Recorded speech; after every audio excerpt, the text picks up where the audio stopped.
गुजरात और हिमाचल प्रदेश की जनता ने अपना जनादेश सुना दिया है। रुझानों में साफ हो गया कि गुजरात में फिर बीजेपी की सरकार आ रही है, तो हिमाचल प्रदेश की जनता ने इस बार कांग्रेस को सत्ता सौंपी है। गुजरात में जहां बीजेपी का राज कायम रखा गया है, तो वहीं हिमाचल प्रदेश में पुराना रिवाज इस बार भी दोहराया गया है। यानी यहां 5 साल के बाद सरकार बदलने का सिलसिला इस बार भी नजर आ रहा है। गुजरात में बीजेपी ऐतिहासिक जीत की ओर बढ़ी। गुजरात ने बीजेपी को फिर से स्वीकार किया, और सिर्फ स्वीकार ही नहीं किया बल्कि 150 से भी अधिक सीटों वाला एक ऐसा बहुमत दिया है जो आज से पहले किसी भी पार्टी को गुजरात में नहीं मिला। हिमाचल और गुजरात में बीजेपी और कांग्रेस ने तो 50-50 खेला है, लेकिन इन राज्यों में पहली बार चुनावी रण में उतरी। इस बार आम आदमी पार्टी ने 182 में से 181 सीटों पर अपने उम्मीदवार उतारे थे, लेकिन आम आदमी पार्टी काफी पिछड़ती नजर आई। तो दूसरी ओर हिमाचल प्रदेश में तो आम आदमी पार्टी का खाता भी नहीं खुला। आपको बताएं, अरविंद केजरीवाल ने गुजरात में प्रेस कॉन्फ्रेंस में लिखकर दिया था कि प्रदेश में आम आदमी पार्टी की सरकार बनेगी, लेकिन अब उनका पेपर पर लिखा दावा उल्टा पड़ गया है।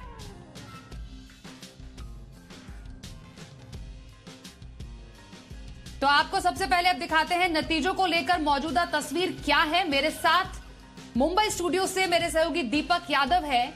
दीपक, जरा बताइए, गुजरात और हिमाचल में सीटों को लेकर फिलहाल क्या स्थिति है? ये तो साफ है प्रचंड बहुमत गुजरात में, तो हिमाचल में एक बार फिर से अलग सरकार, नई सरकार, और यहां पर इस बार मौका मिला कांग्रेस को। क्या कहता है अंकगणित?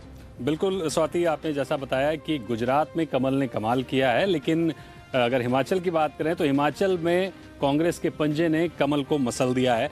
तो फिलहाल हम टैली की बात करते हैं। 182 सीट वाली गुजरात में 91 बहुमत था, जिसमें से बीजेपी 156 सीटों पर जीती है, कांग्रेस 17 पर, आम आदमी पार्टी का खाता खुला है और 5 सीटों पर, और अदर्स 4 सीटों पर हैं। तो ये जो तस्वीर है ये गुजरात की है। एक प्रचंड जीत के साथ भारतीय जनता पार्टी गुजरात में एक बार फिर से उसने इतिहास कायम किया है।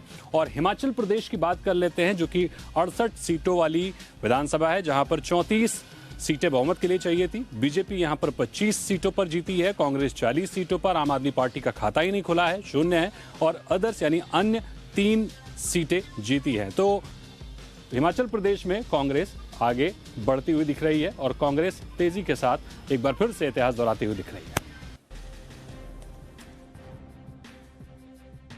बिल्कुल, तो ये रहा अंकगणित, और किस तरीके से यहां पर हमने देखा कि गुजरात में प्रचंड बहुमत के साथ यहां पर जो बीजेपी है 27 साल के बाद लगातार 7वीं बार काबिज होने को पूरी तरह तैयार है। आइए आपको बताते हैं कि किस तरह जीत का जश्न बीजेपी खेमे में मनाया गया, और प्रधानमंत्री मोदी ने गुजरात में जीत पर और हिमाचल प्रदेश के नतीजों को लेकर क्या कहा।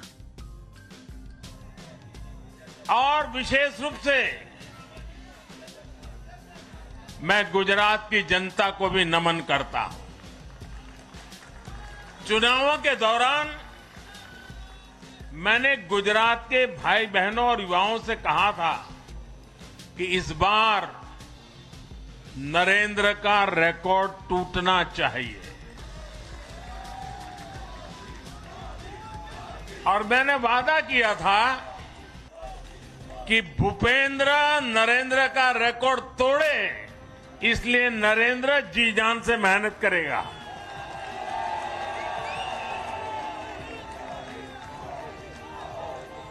और गुजरात की जनता ने तो रिकॉर्ड तोड़ने में भी रिकॉर्ड कर दिया। साथियों, आज मैं हिमाचल के हर मतदाता का भी बहुत बहुत आभारी हूं।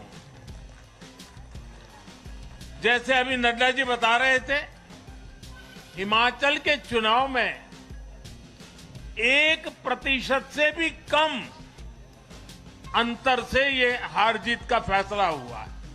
1% से भी कम। इसका मतलब है कि जनता ने भी भारतीय जनता पार्टी को विजय बनाने के लिए भरसक प्रयास किया है।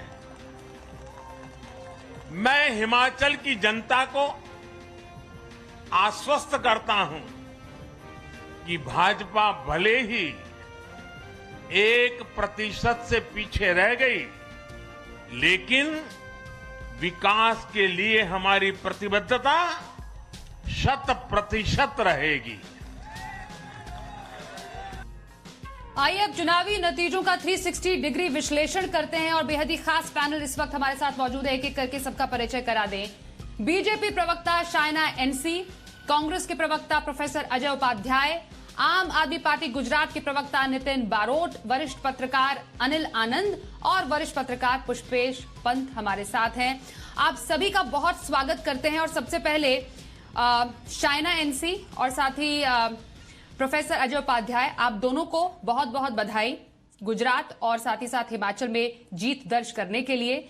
और जहां पर सबसे बड़ा इतिहास रचा गया है गुजरात, सबसे पहले शुरुआत वहीं से की जानी चाहिए क्योंकि 27 साल की एंटी इनकम्बेंसी फैक्टर बहुत बड़ा एक मुद्दा था बीजेपी के सामने।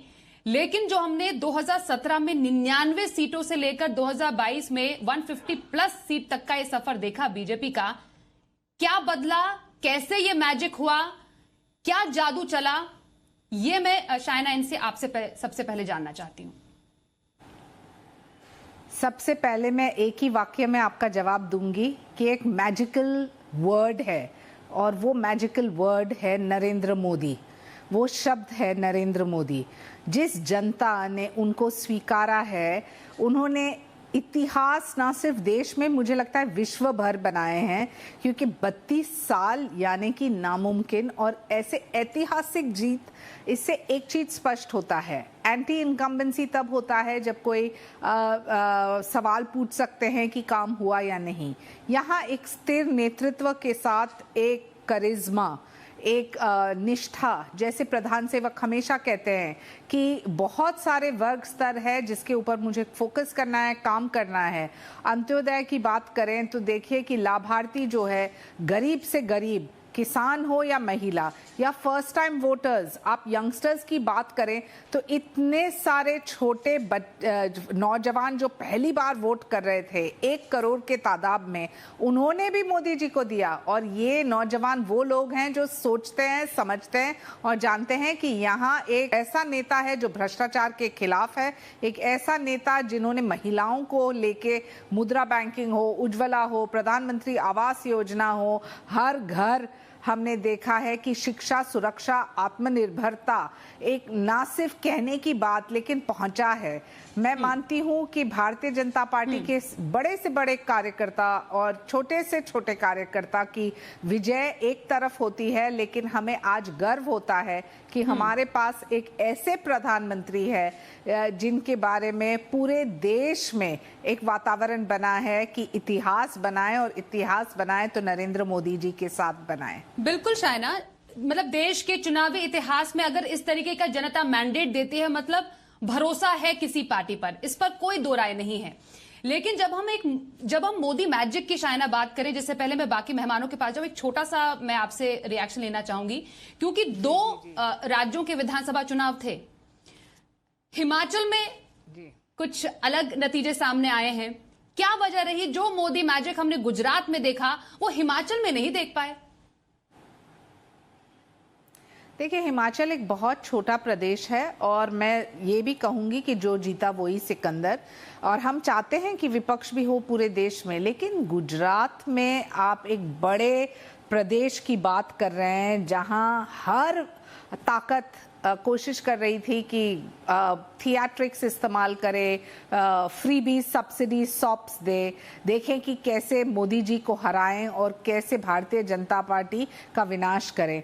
लेकिन वो नहीं जीत पाए क्योंकि मोदी जी ने जो कर दिखाया है, इन 32 साल होने वाले हैं इस टर्म के साथ। मैं मानती हूँ कि ये एक केस स्टडी होगा हार्वर्ड, MIT जैसे यूनिवर्सिटीज़ के लिए भी कि कैसे भारतीय जनता पार्टी ने एक कांग्रेस को तो मुक्त किया ही है, लेकिन कोई अन्य दल जो अपने पैम्फलेट और पोस्टर पॉलिटिक्स करके प्रचार कर रहे थे कि देखिए हम जीत के आएंगे, उनका भी पर्दाफाश किया है।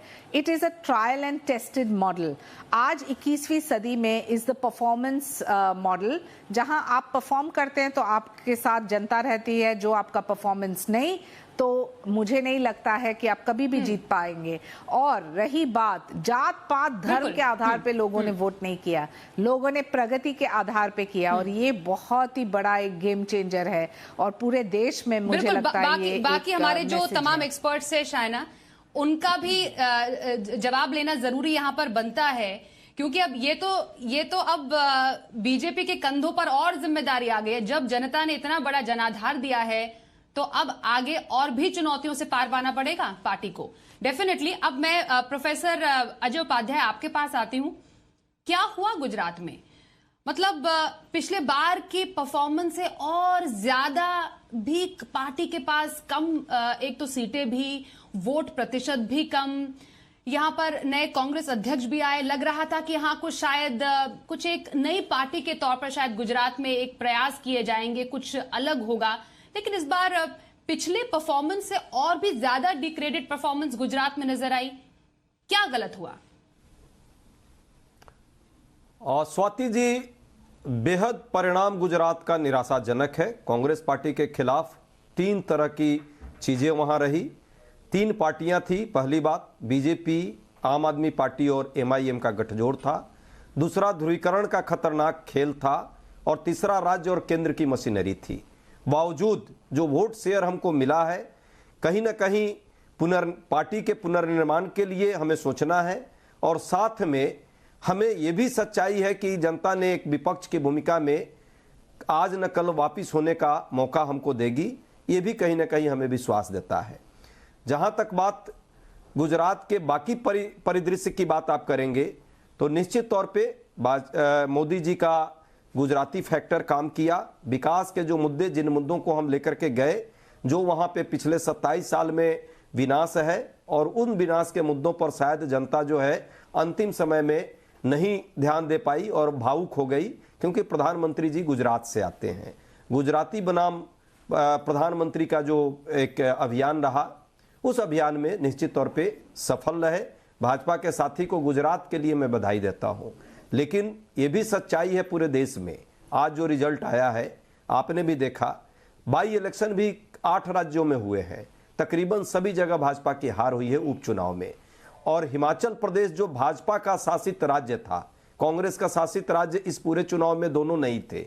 2 में से भाजपा जो है एक राज्य हार गई है बुरी तरह, कांग्रेस को उसमें जीत मिली है। और एक राज्य में वो फिर से सत्ता में आई है, दूसरे के राज्य को नहीं छीन पाई है।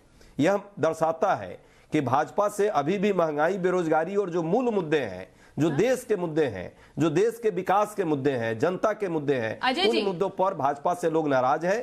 तभी भाजपा के यहाँ पर अजय जी, गुजरात के जो नतीजे हैं उस पर बात करना इसलिए जरूरी भी है। एक छोटा सा जवाब आपसे लूंगी कि 27 साल का एंटी इनकम्बेंसी फैक्टर था बीजेपी के सामने, तो कांग्रेस को तो फायदा उठाना चाहिए था इसका कि यहां पर हम इस बार कुछ अलग कर पाएंगे। तो वो इस फैक्टर को शायद भुना नहीं पाई कांग्रेस, और लग रहा था कि जितनी मेहनत शायद हो सकता है हिमाचल में उन्होंने की होगी, वो गुजरात में नजर नहीं आई। स्वाति जी, गुजरात और हिमाचल नहीं, देश की बात मैं कर रहा हूं। और जब देश की बात आएगी तो आज भाजपा की जीत हुई है या हार हुई है, इसका विश्लेषण भाजपा वालों को भी करना चाहिए और बहुत सारे मीडिया के साथियों को भी। कांग्रेस की हार आज नहीं हुई है, आज भाजपा की हार हुई है। एक राज्य से उसकी सत्ता गई है और कई उपचुनाव में जो है उन्हीं के लोग हारे हैं हर जगह। जहां तक गुजरात की बात है, हमने कहा 3 मुद्दे प्रभावी रहे। पहला मुद्दा जो था, 3 पार्टियां हमारे विरुद्ध लड़ी, एक विपक्ष में हम रहते हुए हमने अपना जो रोल था बखूबी निभाया, जनता के मुद्दों पर वहां पे काम करने का काम किया। हाँ, वो मुद्दे जरूर हावी नहीं हो पाए क्योंकि ध्रुवीकरण का जो है खतरनाक खेल खेला गया। और तीसरी बात जो मैंने कही बार बार कि राज्य और सरकार, केंद्र, दोनों सरकारों की जो मशीनरी थी, वो मशीनरी उसमें जो है महत्वपूर्ण भूमिका निभाई। हम जो प्रदर्शन कर सकते थे नहीं कर पाए, उसके लिए हमें निराशा भी है, बेहद निराशाजनक है, इसको हम स्वीकारते हैं। जनता की बुद्धिमत्ता पर हम कोई प्रश्न नहीं करेंगे, लेकिन जनता ने जो दिया है आशीर्वाद, जिन राज्यों में हमें चुनाव जिताया है वो भी हमें ही जिताया है। कहीं हमारी हार हुई है तो हार नहीं, हम सत्ता में नहीं आ पाए, ये हमारी हार है। गुजरात में हमारी सरकार नहीं थी, हम प्रयास कर रहे थे। गुजरात में जिसकी सरकार थी वो रिपीट हुई। हिमाचल में हमारी सरकार नहीं थी, जनता ने हम पे भरोसा दिया और भाजपा को हराया है। बिल्कुल, लेकिन कहीं ना कहीं अजय जी ये भी लग रहा था कि गुजरात को आप लोगों ने पहले से ही मान लिया था कि गुजरात में मेहनत करना बेकार है। बहरहाल नीरजा चौधरी जी, आपके पास मैं आऊंगा और आपसे समझना चाहूंगा कि अब जब हिमाचल प्रदेश में कांग्रेस की सरकार बनेगी, ऑलमोस्ट बन चुकी ही है, तो सबसे बड़ा जो सवाल बनता है वो ये बनता है कि वहां का मुख्यमंत्री कौन होगा। तो प्रतिभा सिंह और सुखविंदर सिंह, ये दो नामों की चर्चा बड़े जोर शोर से है, लेकिन आपको सबसे मजबूत दावेदार कौन दिखता है इसमें? मुझे मजबूत दावेदार प्रतिभा सिंह दिखती है। मैं इसका ये जिक्र कर रही हूँ क्योंकि जब मैं थी हिमाचल में तो लोग उन्हीं का नाम ले रहे थे और कांग्रेसी उन्हीं का नाम ले रहे थे कि अगर सरकार बनती है तो वो ही अगुवाई करेंगी। अब कांग्रेस के अंदर गुट है, ये हो पाएगा नहीं हो पाएगा, ये देखने लायक चीज होगी। लेकिन ये एक चैलेंज तो है, चुनौती तो है कांग्रेस लीडरशिप के सामने कि किसको बनाए। अनुभव भी मैटर करता है और एक नया चेहरा, नयापन, जिनकी अगुवाई में लड़ा चुनाव, वो भी मैटर करता है। तो मुझे लगता है ज्यादा चैलेंज जो होगा कांग्रेस के सामने, जो मुद्दा जिसकी वजह से जो कैच कर गया मुद्दा हिमाचल में, एंटी इनकम्बेंसी तो थी ही, वो था पेंशन, पुरानी पेंशन स्कीम को दोबारा लागू करना। और गवर्नमेंट सर्वेंट्स हैं, बड़ी तादाद में है हिमाचल में, वो इससे बहुत आकर्षित हुए हैं। पर इसको लागू करने का मतलब है कि और प्रदेशों में भी पिटारा खुल जाएगा। हर जगह डिमांड होगी, जहां जहां चुनाव होने वाले हैं, 9 राज्य अगले साल वहां चुनाव होंगे, कि वो यही डिमांड होगी कि इसको लागू किया जाए। तो क्या कांग्रेस किस तरह से हैंडल करेगी, ये बहुत इंटरेस्टिंग चीज होगी, देखने लायक। बिल्कुल बिल्कुल, ये मुद्दे जो है आगे कांग्रेस के लिए कुछ और राह भी खोल सकते हैं। पुष्पेश पंत सर, आपके पास आएंगे और आपसे सवाल मेरा ये होगा कि हिमाचल प्रदेश में अगर हम वोट प्रतिशत को देखें तो बीजेपी 43 और कांग्रेस 43.9 है, मतलब बहुत ही बारीक अंतर है। तो इस अंतर के क्या मायने निकाले जाएं? नहीं, इस अंतर के मायने बिल्कुल स्पष्ट हैं कि जैसा कुछ देर पहले भाजपा के प्रवक्ता कह रहे थे कि वहां की जनता ने मन बनाया हुआ था और हार जीत का फैसला हिमाचल प्रदेश में हमेशा कुछ 100 वोटों से ही होता है, स्थानीय मुद्दे वहां महत्वपूर्ण होते हैं। मगर मुझे लगता है एक बात जो मुझे थोड़ी खटक रही थी वो इसी की, जब उल्लेख किया था शायना जी ने एक छोटे राज्य का, हिमाचल प्रदेश का। मैं स्वयं एक छोटे राज्य उत्तराखंड से आता हूँ। मुझे लगता है कि भारतीय जनता पार्टी की ऐसी मानसिकता नहीं होनी चाहिए जो छोटे राज्य हैं जहाँ से कम लोकसभा में सदस्य आते हैं उनकी उपेक्षा की जा सके और बड़े राज्यों पर कॉन्सेंट्रेट किया जा सके। मुझे लगता है कि जहां तक मोदी जी के करिश्माई व्यक्तित्व का सवाल है, गुजरात मॉडल का सवाल है, गुजरात की जनता ने पूरा जन समर्थन नीतियों को दिया है, व्यक्ति को दिया है, भाजपा पार्टी को दिया है। मगर यदि ऐसा हिमाचल में नहीं हुआ है तो सवाल ये भी पूछा जाना चाहिए, भाजपा के अध्यक्ष साहब हिमाचल के हैं, एक मुखर तेजस्वी जो मंत्री हैं, जो विवादास्पद भी रहे हैं, अनुराग ठाकुर, वो भी हिमाचल से हैं। क्या इन लोगों के लिए हिमाचल एक छोटा राज्य था? क्या इन लोगों के लिए भी हिमाचल ऐसा था कि ठीक है 1% है तो दो फाड़ बटी हुई है वहां की जनता, अगली बार हम देखेंगे क्या होता है? ये बातें थोड़ा मुझे पचती नहीं है। मुझे लगता है कि कांग्रेस के सामने बड़ी चुनौती हिमाचल प्रदेश में रहेगी, मगर ऐसा नहीं है कि भाजपा की हार हुई है आज और कांग्रेस की जीत हुई है। जो गुजरात में भी कांग्रेस की हार हुई है और प्रचंड बहुमत से लगभग उद्दंड बहुमत की ओर बढ़ती भाजपा नजर आ रही है, उसका कारण यह है कि कांग्रेस ने एक आत्मघातक रणनीति अपनाई थी। और वो भारत जोड़ो यात्रा में जब राहुल लगे थे तो उनके लिए किसी राज्य में किसी चुनाव का कोई महत्व नहीं था। आज आप श्रेय लेने को पूरा परिवार सामने आ सकता है। मुझे लगता है कि कांग्रेस को ये समझने की जरूरत है कि वो कितने दीर्घकालीन भविष्य की बातें सोच रहे हैं। ये अगर चुनाव से बाहर रहकर वो भारत की राजनीति बदलना चाहते हैं तो ये मेरे ख्याल में उनका दिवा स्वप्न है। मगर कुल मिलाकर ये बात स्वीकार करनी पड़ेगी। हाँ, कांग्रेस के प्रवक्ता जो विचारोत्तेजक बात कर रहे थे कि उपचुनावों में जहां जहां भाजपा के प्रत्याशी हारे हैं तो क्या वो कांग्रेस की जीत समझी जाए? क्या डिंपल की जीत को कांग्रेस अपनी जीत मान रहा है? जहां उत्तर प्रदेश में राहुल गांधी अपनी सीट नहीं बचा पाए थे, वो आज इसका जश्न मनाएंगे कि डिंपल वहां से इतने प्रचंड बहुमत से जीती हैं, या इसका जश्न मनाएंगे कि मदन भैया आरएलडी वाले जीते हुए हैं? मुझे लगता है कि दूसरों का सेहरा अपने सन बांधने की जो कोशिश कांग्रेस की है, वो जनता उससे कोई भ्रमित होने वाली नहीं है। बिल्कुल, बहुत बहुत गहरा विश्लेषण किया है पुष्पेश जी आपने, और ये समझना जरूरी भी है क्योंकि ये एक ऐसा मंच है हमारा जिसमें हर किसी के जो मत है उसकी हम इज्जत करते हैं और सबका मत जानना जरूरी भी है कि क्या विश्लेषण करें। यहाँ पर अनिल जी आपके पास हम आएंगे। जो हमने दो अलग अलग पार्टियों की आज जीत देखी है, गुजरात में एक प्रचंड जीत, वही हिमाचल में कांग्रेस की जीत। जैसा हमने कहा कि एक जगह रिवाज कायम रहा तो दूसरी जगह राज कायम रहा। मैं आपसे जानना चाहती हूं इन दोनों ही जीतों में अंतर क्या है? देखिए, एक तो बहुत बड़ा अंतर ये है, गुजरात को अगर हम पहले लें, प्रधानमंत्री का स्वयं का राज्य, गृह मंत्री का स्वयं का राज्य, ये बहुत बड़ा अंतर है दोनों चीजों में। और ये यहाँ पे प्रतिष्ठा बहुत ज्यादा थी बनिस्बत इसके कि हिमाचल में हो या एमसीडी के इलेक्शन में हो, जिसका अभी तक किसी वक्ता ने जिक्र भी नहीं किया अभी तक। लेकिन मैं एक और बात आपको बताना चाह रहा हूँ कि अंतर क्या है कांग्रेस की और भारतीय जनता पार्टी की सोच का, और किस तरह से डील करते हैं सिचुएशंस के साथ। गुजरात में बहुत बड़ी विक्ट्री हुई है, प्रधानमंत्री स्वयं खुद निकल के आए हैं और उसको सेलिब्रेट करने के लिए बहुत बड़े तरीके से एक आयोजन किया गया, और ऐसी जगह किया गया है यहाँ पे एक एमसीडी जो कि एक कई छोटी और मध्यम वर्ग स्टेट से ज्यादा जिसका बजट है, वहां हारे हैं आप, चाहे कितने ही कम वोटों से हारे हो, सीटों से हारे हो। और उसी के निकट आप हिमाचल का इलेक्शन भी हारे हैं, परंतु फिर भी आप एक साइकोलॉजिकल सिनेरियो बिल्ड करने के लिए कि एक जीत के आगे दो जो जो हार हुई है, दिल्ली के दिल में हुई है हार, उनको किस तरह से आप उसको टैकल कर रहे हैं स्ट्रेटेजिकली, और बड़ी खूबसूरती एक पॉलिसी तो वो है। दूसरी ये है कि कांग्रेस जो लगातार हार का सामना कर रही है, एक राज्य के बाद दूसरा राज्य, म्युनिसिपैलिटीज, पंचायत, उनको एक विक्ट्री मिली है। अभी तक कोई कुछ नजर नहीं आ रहा, कोई सेलिब्रेटरी कुछ हो रहा है कि और कुछ प्लान भी है कि नहीं है, कि सेलिब्रेट करेंगे भी कि नहीं करेंगे।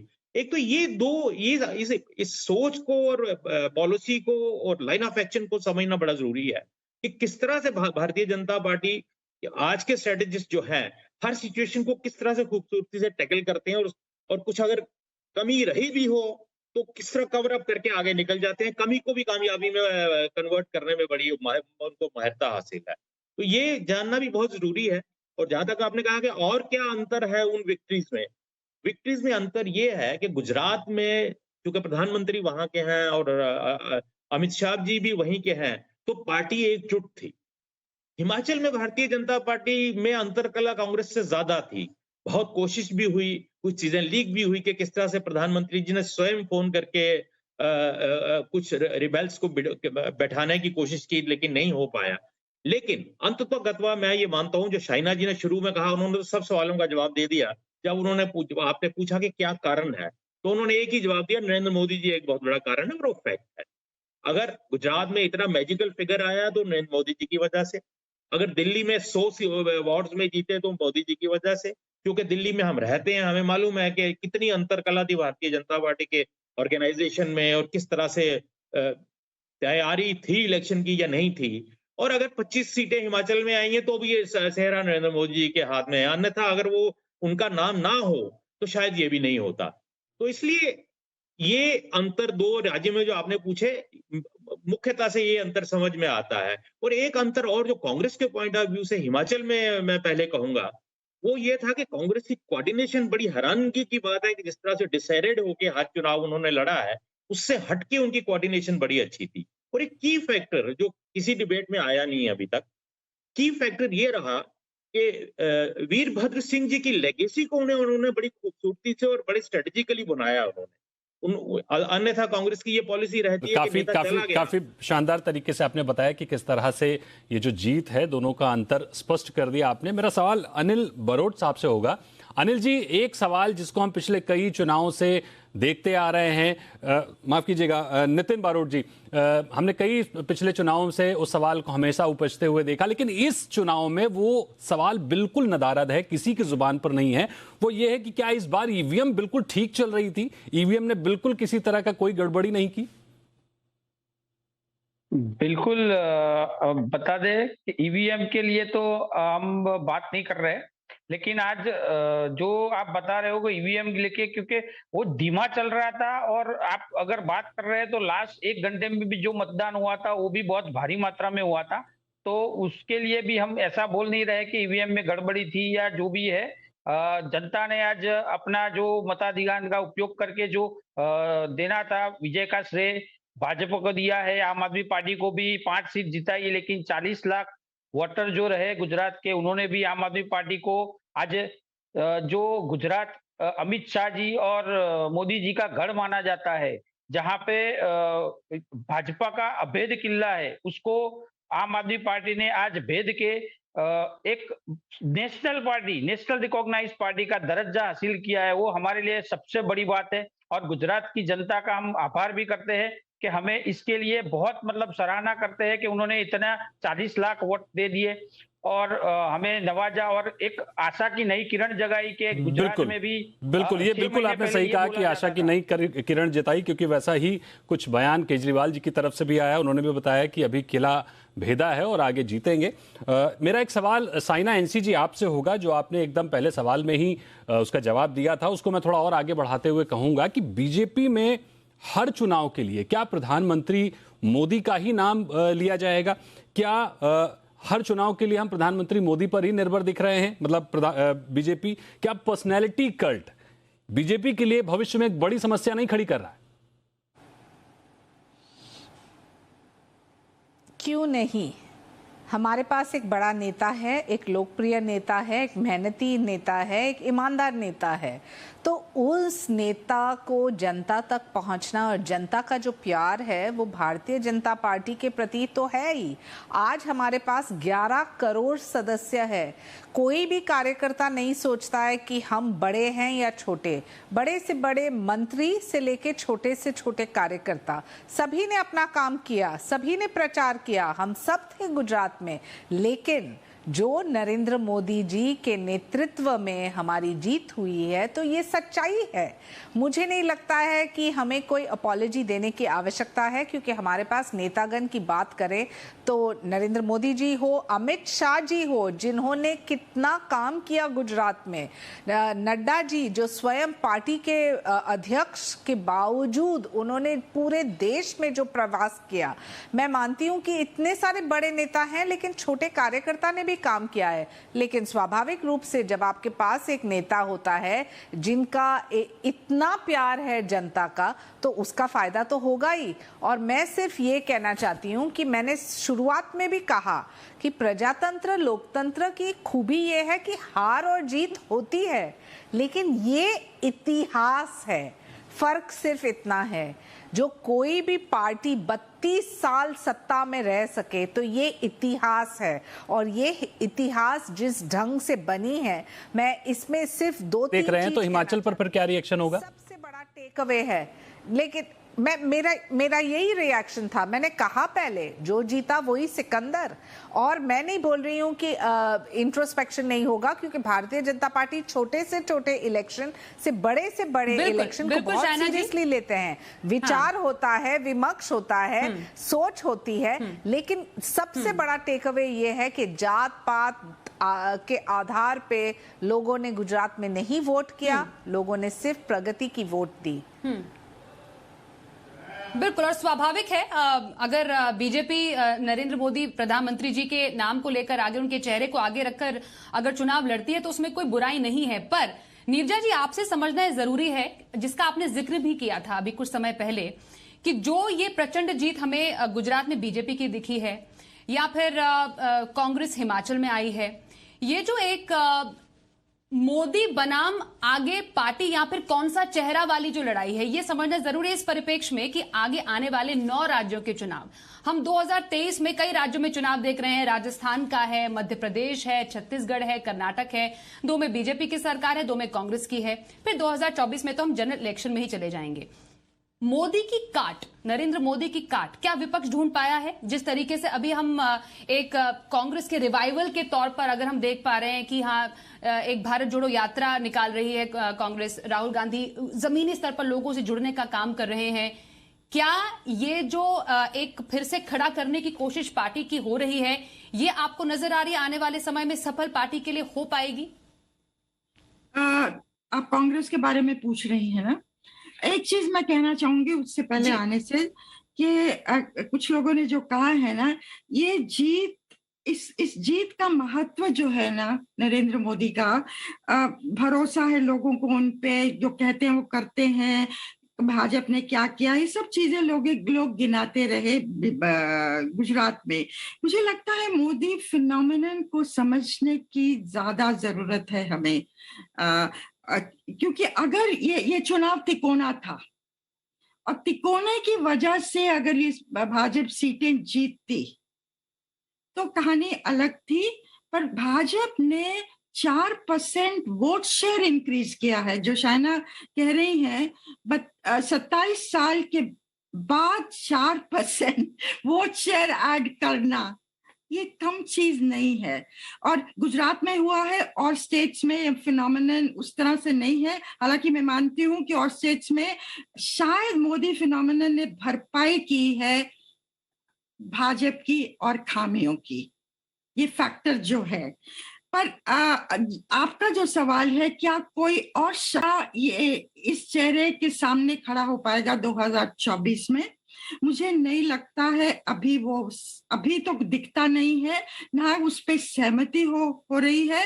लेकिन ज्यादा जरूरी ऑपोजिशन के लिए चेहरा नहीं है, क्योंकि 60% वोट आज भी ऑपोजिशन नॉन बीजेपी के पास है।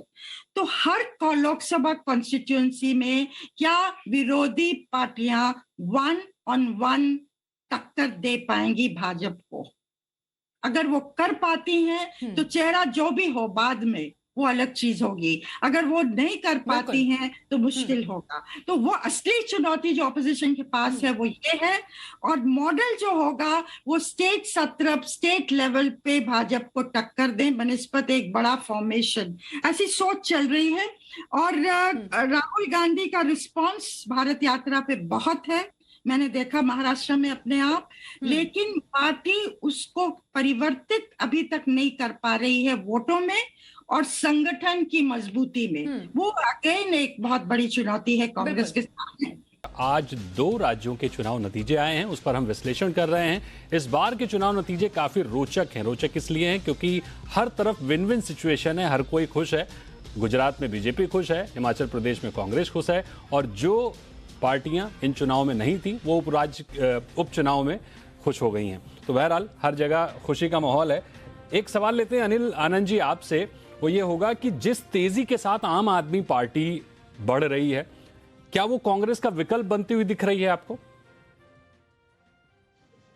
देखिए, अगर इसका आप विश्लेषण करें या पिछले कुछ सालों में जब से ये लोग मैदान में आए हैं उस चीज का विश्लेषण करें तो जाहिर है अपने आप को प्रोजेक्ट को उसी तरह से कर रहे हैं।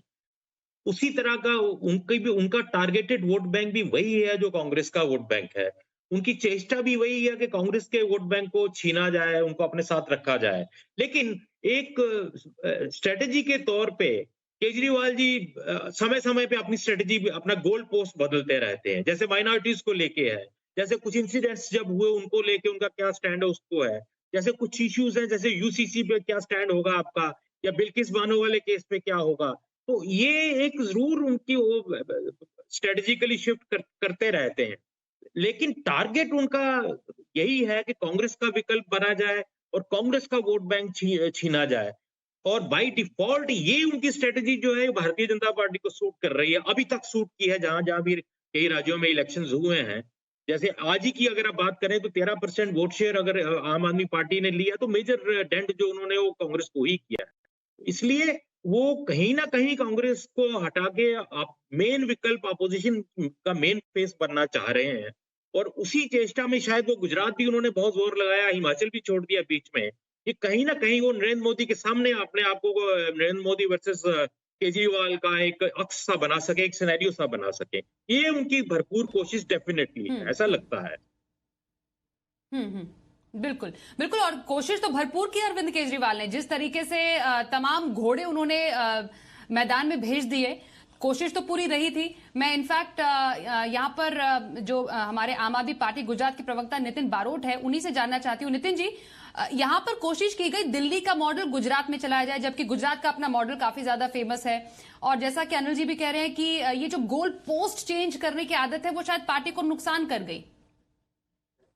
बिल्कुल नहीं, गुजरात में हमें ऐसा लगा नहीं कि नुकसान हुआ, क्योंकि हमारे पास माइनस होने के लिए कुछ नहीं था। हाँ, और जिस तरह से बात की कि बीजेपी को फायदा पहुंचाने के लिए हम जहां जहां लड़ रहे हैं, वो बात गलत है, क्योंकि आज जो बीजेपी के गढ़ मानी जाती है, ऐसी बोटाद सीट आम आदमी पार्टी ने जीती है। गाड़ियादर सीट जहां बीजेपी जीतती थी, वहां पे आम आदमी पार्टी, और 3 सीट जहां पे बीजेपी छोटे अंतर से जीत मतलब हारी थी, वहां पर भी जीती है। तो ऐसा नहीं, और 33 सीट ऐसी है जहां पे आम आदमी पार्टी सेकंड नंबर पे रही है, जहां कांग्रेस और बीजेपी के दोनों के उम्मीदवार जीते हैं, वहां पे आम आदमी पार्टी सेकंड नंबर पे भी रही है। ऐसी 33 सीटें हैं। मतलब आम आदमी पार्टी ने गुजरात में एक अपना अलग मुकाम बनाया है। 27 साल से जो लोग भाजपा को या कांग्रेस दोनों को वोट देना नहीं चाहते थे, उन लोगों ने इस बार आम आदमी पार्टी को वोट दिया है। तो कहीं ना कहीं हमने ऐसा नहीं कि भाजपा को मदद मिल रही है या कांग्रेस को मदद मिल रही है। हाँ, वो जरूर है कि यहाँ पे इस बार चुनाव में भाजपा को 52% वोट मिला है, जहां पिछली बार उनके पास 49 वोट परसेंट शेयर था। इस बार कांग्रेस को 27% वोट मिला है, जहां पिछली बार उनके पास 43% उपस्थिति दर्ज कराई। और गुजरात में कम से कम इससे पार्टी खुश है, लेकिन यहाँ पर तो खाता भी नहीं यहाँ पर हिमाचल में आप खोल पाए। शाइना से यहाँ पर कुछ कहना चाह रही, बताइए शाइना। जी हाँ। जी मैं बहुत ही संक्षेप में ये कहना चाहती हूँ कि सबसे बड़ी चीज ये है कि आप देखिए कि भारतीय जनता पार्टी का जो वोट शेयर 27 साल बाद इतना बड़ा है, और लोगों ने आपके जो फ्रीबी सब्सिडी सॉप्स, यानी कि हम आपको फ्री बिजली, फ्री वो, उसके जाल में न फंसते हुए आप देखिए। हम गुजरात की बात कर रहे हैं सर, हम गुजरात की बात कर रहे हैं कि आपके जाल में न फंसते हुए आपने सिर्फ एक मीडिया कैंपेन चलाया, आपने सिर्फ एक पोस्टर कैंपेन चलाया, आपने सिर्फ आपने दावा लगाया था कि आप जीत के आएंगे गुजरात में, लोगों ने आपको नकारा। अपनी बात सामने रखेंगे। दिल्ली में आप क्यों नहीं चले? दिल्ली की बात करिए ना आप। देखिए दिल्ली में हम नगर निगम चुनाव की यहाँ पर बात कर रहे हैं, चलिए उसमें आम आदमी पार्टी आई। यहाँ पर गुजरात एक राज्य है जिसमें प्रचंड बहुमत यहाँ पर मिला पार्टी को। जी जल्दी बात पूरी कीजिए शायद। एक मिनट, अभी बहुत ही संक्षेप में मैं कुछ कहना चाहती हूँ कि देखिए ये स्पर्धा नहीं हो सकता एक म्यूनिसिपल कॉर्पोरेशन का और एक असेंबली इलेक्शन का। फ्रीबी सब्सिडी सॉप्स आम आदमी पार्टी सिर्फ मीडिया थिएट्रिक्स पोस्टरबाजी करते करते जनता ने उनको नकारा है। उन्होंने स्वीकार किया भारतीय जनता पार्टी का वोट शेयर 27 साल बाद जितना बड़ा है, ये है सबसे बड़ी बात। आप इसके ऊपर फोकस कीजिए कि कैसे ये संभव है। ये संभव है क्योंकि जनता समझती है सब चीज और सिर्फ प्रगति की राजनीति करती है और चाहती है। बिल्कुल बिल्कुल पुष्पेश जी, मैं आपके पास यहाँ पर आऊंगी। जी बिल्कुल पुष्पेश जी, आपसे समझना ये बात जरूरी है कि जहां पर स्थानीय मुद्दे हावी रहे, जैसे हिमाचल की यहाँ पर बात चल रही है, वहां पर हमने देखा कि बीजेपी को नुकसान पहुंचा है। अब आने वाले जो विधानसभा चुनाव हैं उनके परिप्रेक्ष्य में आप ये जो मुकाबला है, बीजेपी हो गई या कांग्रेस हो गई, आम आदमी पार्टी हो गई, वो किस रूप में आगे बढ़ता हुआ देख रहे हैं? स्थानीय मुद्दे बनाम एक बड़ी शख्सियत, जो जनता है वो कैसे मुद्दों पर वोट कर रही है और कैसे मुद्दों पर वोट करेगी? देखिए, मुझे लगता है कि दो बातें हमें स्वीकार करनी चाहिए दलगत पक्षधरता से हटकर। जहां तक मोदी जी का करिश्मा है, मोदी जी की जनमानस पर पकड़ है, उसकी टक्कर देने वाला, जैसा नीरजा जी भी कह रही थी, 2024 तक भी कोई दूर दूर तक नजर नहीं आता है। यदि विभिन्न राज्यों में जो वहाँ के क्षत्रप हैं वो अपने स्तर पर, राज्य के स्तर पर पहले भाजपा को टक्कर दें और फिर उनका कोई गठजोड़ बाद में बन सके, ये बहुत दूर की बात है। मुझे लगता है कि ये बहस भी बिल्कुल बेबुनियाद है कि कांग्रेस की अब क्या भूमिका होगी। मुझे लगता है कि कांग्रेस की रणनीति हर चुनाव में बहुत बुरी तरह फेल होती है, और यदि वो राजनीति का कोई कायाकल्प करना चाहते हैं किसी सत्याग्रही तरीके से, किसी तीर्थाटन के तरीके से, तो वो बात है। मगर मुझे लगता नहीं कि 2024 के चुनाव के संदर्भ में या आने वाले वर्ष में अन्य राज्यों के चुनाव में कोई अंतर इनसे पड़ने वाला है। आप अपने अपने नतीजे निकाल सकते हैं, मगर मुझे ये भी नहीं लगता कि कांग्रेस की जीत निर्णायक रूप से हिमाचल में हुई है। जो आपको सीटों का अंतर दिख रहा है वो अपनी जगह पर ठीक है, मगर मैं स्वयं ये कह रहा हूं कि नड्डा साहब को शायद ये सोचना चाहिए कि उनके अपने राज्य में क्या हुआ। शायद अनुराग ठाकुर को ये सोचना चाहिए कि उनके अपने राज्य में क्या हुआ। क्या उन्होंने सारा जोर गुजरात में इस तरह लगा रखा था कि वो मानकर चल रहे थे कि छोटा हिमाचल प्रदेश जो है वो बलि का बकरा बनाया जा सकता है। मगर फिर भी न भूलें कि वहां हार जीत का अंतर 1% के आसपास रहा है। तो ऐसा नहीं है कि वहां भाजपा की निर्णायक हार और कांग्रेस की निर्णायक जीत हुई है, इससे कोई संदेश देश को जाता है। मुझे लगता है चिंता की बात सिर्फ एक है, शर्मा जी ने कही थी स्वयं कि हम चाहते हैं जनतंत्र में हार जीत चलती रहती है, जो जीते सो सिकंदर, और विपक्ष का स्थान होना चाहिए। मगर वो विपक्ष का स्थान आज गुजरात में गायब हो रहा है। वहां प्रचंड नहीं, मुझे लगता है उद्दंड बहुमत है। और ये अन्यत्र क्यों हम विपक्ष की भूमिका को अस्वीकार करें जनतंत्र में? कहीं न कहीं एक संकेत मुझे 2024 में एक दलीय लोकतंत्र की ओर जाता लग रहा है। यदि मोदी जी का करिश्मा बरकरार रहा, भाजपा को जन समर्थन भावनात्मक कारणों से ही मिलता रहा, स्थानीय मुद्दों से वो विचलित होते रहे, तो फिर शायद हमको तैयार रहना चाहिए कि एक दलीय लोकतंत्र की ओर भारत बढ़ रहा है।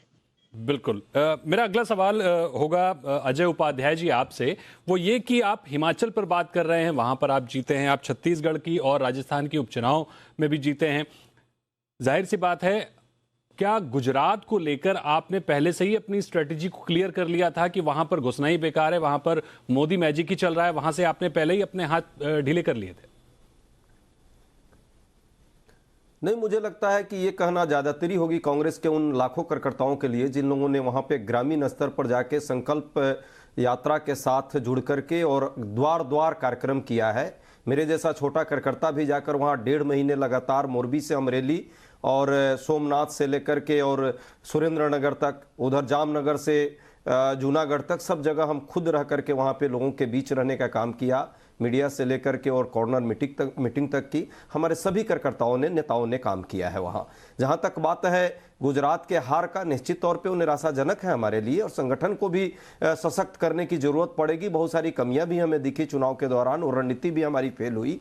पर एक बात जरूर है जो अभी चर्चा के केंद्र में बातें आई हैं, एक गठजोड़ भी हमारे विरुद्ध था और वो गठजोड़ एक तरह से कंस्पिरेसी थ्योरी के तरह काम कर रहा है जो पूरे देश के लोकतंत्र के लिए भी ठीक नहीं है। तुम हमें दिल्ली दो, हम तुम्हें गुजरात देंगे की एक नई नारेबाजी थी और वो कहीं ना कहीं इनडायरेक्टली डायरेक्टली सफल हुई है, जिसमें जो हमारे गुरुदेव हैं पुष्पेश पंत जी, और उन्होंने जो बात रखी है कि विपक्ष है और गुजरात में जिस तरह से नेस्तनाबूद होने के कगार पे है, मुझे लगता है कि वो कहीं ना कहीं लोकतंत्र के लिए ठीक नहीं है गठजोड़ के कारण। लेकिन ये भी सच है कि एक आशा की किरण भी हमारे पास है कि सबके बावजूद इतने विपरीत परिस्थितियों में भी वोट शेयर हमको जो मिले हैं, जनता का आशीर्वाद जिस तरह से गुजरात में भी है, हम उनके उन मूल मुद्दों को फिर ले जाएंगे।